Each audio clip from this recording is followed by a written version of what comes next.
Hey everyone, I'm here to talk you through how to set up the Firebolt Query History dashboard.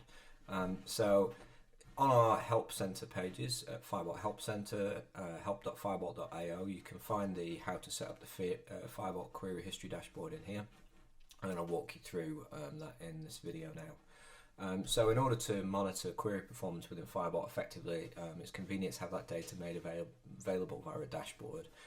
And so to do that, we've provided a means to connect Firebolt to Firebolt via Grafana and created a simple dashboard for you to use to do some of that monitoring using the information schema.query history and information schema.running queries tables.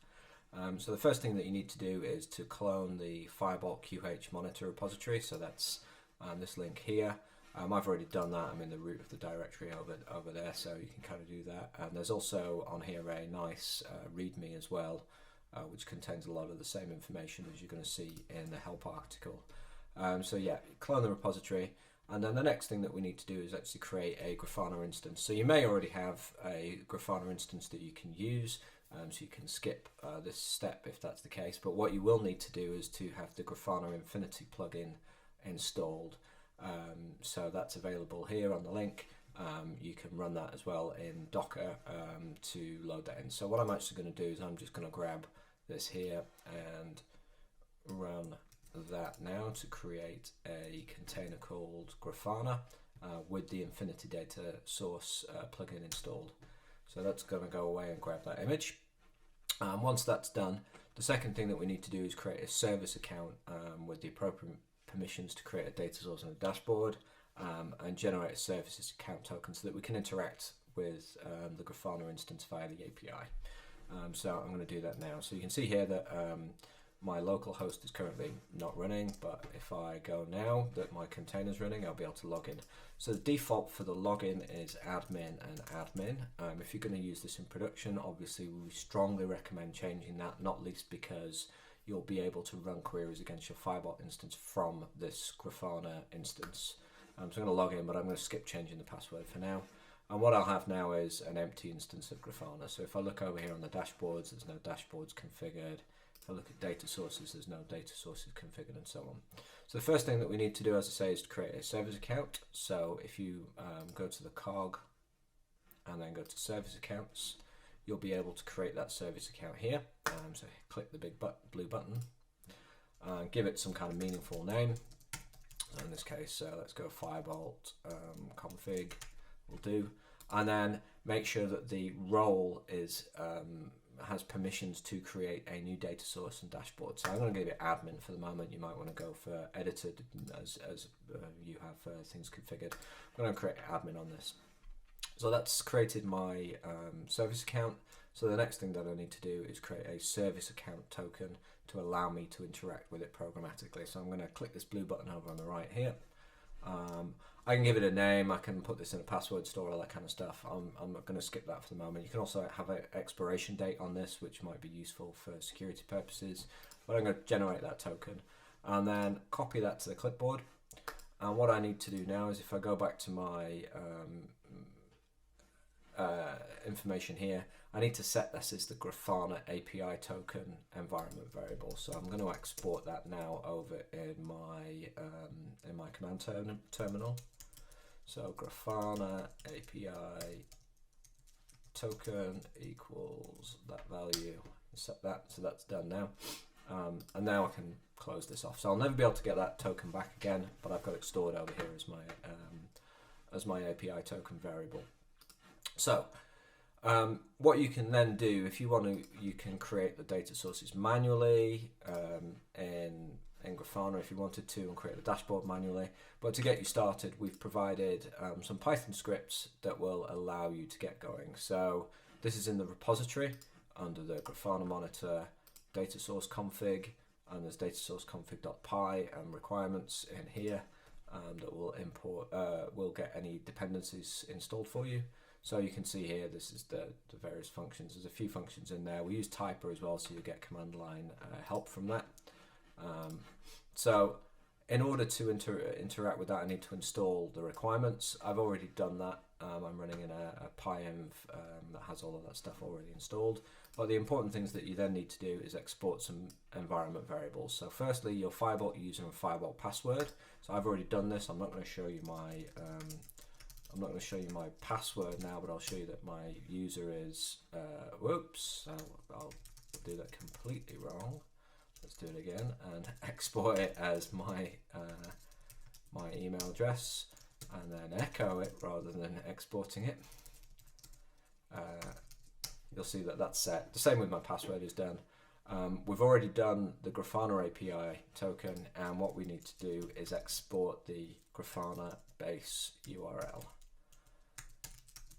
which is from here with the port that we've specified for our local container, and get rid of the slash as well. We don't need that on the end.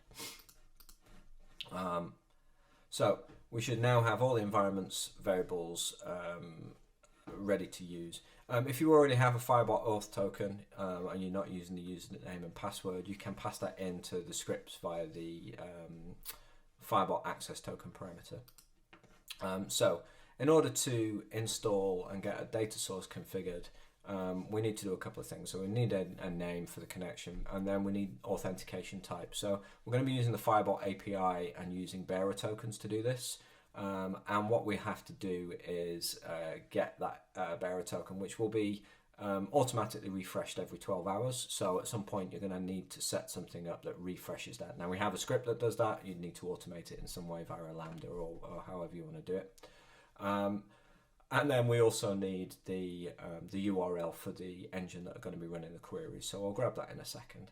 So what we're going to do is we're going to create the data source by grabbing this script here with whatever we want to do it as, and we'll kind of go from there. So we're going to go and grab Python Grafana Monitor data source config.py. So all these run from the root of the repository, and the create data source function.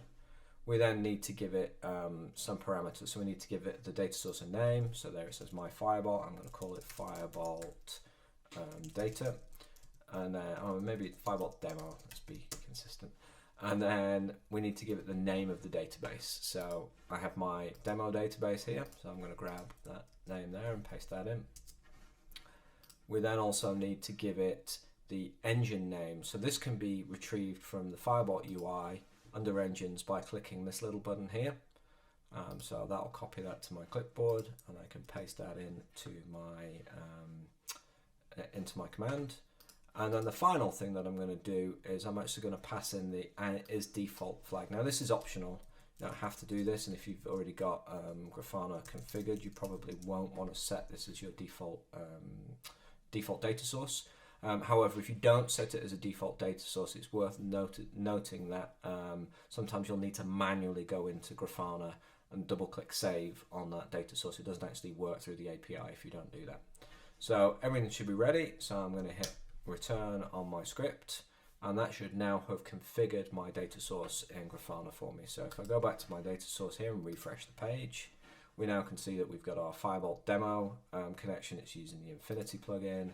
And if we go in, you can see that the bearer token has been configured. We're using bearer token as the auth type, and we've got our allowed host set in. Now you can pass multiple hosts in, so I could have passed both of those hosts into the data source to allow me to run both of these off the same one.